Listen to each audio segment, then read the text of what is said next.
5 true horror stories that are scarier than any movie. People think horror lives in haunted houses or scary movies. But the real nightmare? It's the stuff that actually happened.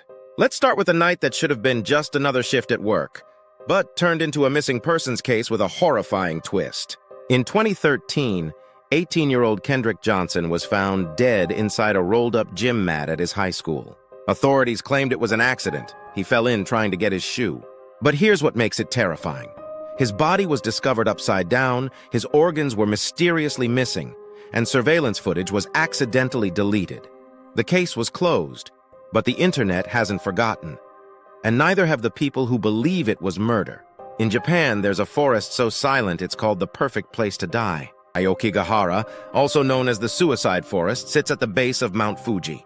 Hikers have reported hearing whispers, screams, and even seeing figures moving just beyond the trees, only to disappear. Authorities constantly find abandoned tents, journals, and sometimes worse. Locals won't go in even in daylight, and no one ever strays off the path. Not twice. In 2008, a woman in Japan kept noticing that food was missing from her fridge. Thinking it was a glitch or maybe she was just tired, she installed a security camera. What she saw the next day shocked the world. A homeless woman had been secretly living in her ceiling for months. She'd sneak down when he left for work, eat, shower, nap, and crawl back up. The homeowner had no idea someone was right above him every night. That's not a horror movie. That's real. You ever hear a baby crying outside your house late at night?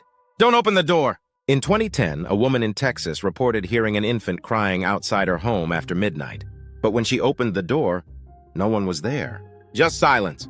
A few minutes later, she heard scratching on the windows. Turns out, it was a setup. A group of criminals were using the sound of babies crying from a speaker to lure women out. The scariest part? She wasn't the only one who reported it. And now, story number 5, the one that truly feels like a glitch in reality. In 1950, a boy named Dennis Lloyd vanished in New York's Catskill Mountains. Hundreds searched. Nothing. Days later, 15 miles away, hikers found a crying boy.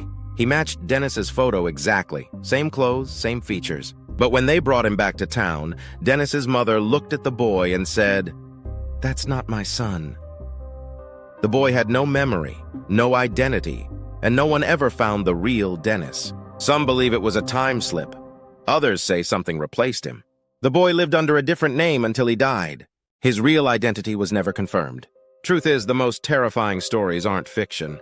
They're real, and they're still unsolved. If one of these stories gave you chills, hit the like button, and tell me in the comments which one creeped you out the most. Someone you know needs to hear this before sleeping tonight. Share it with them.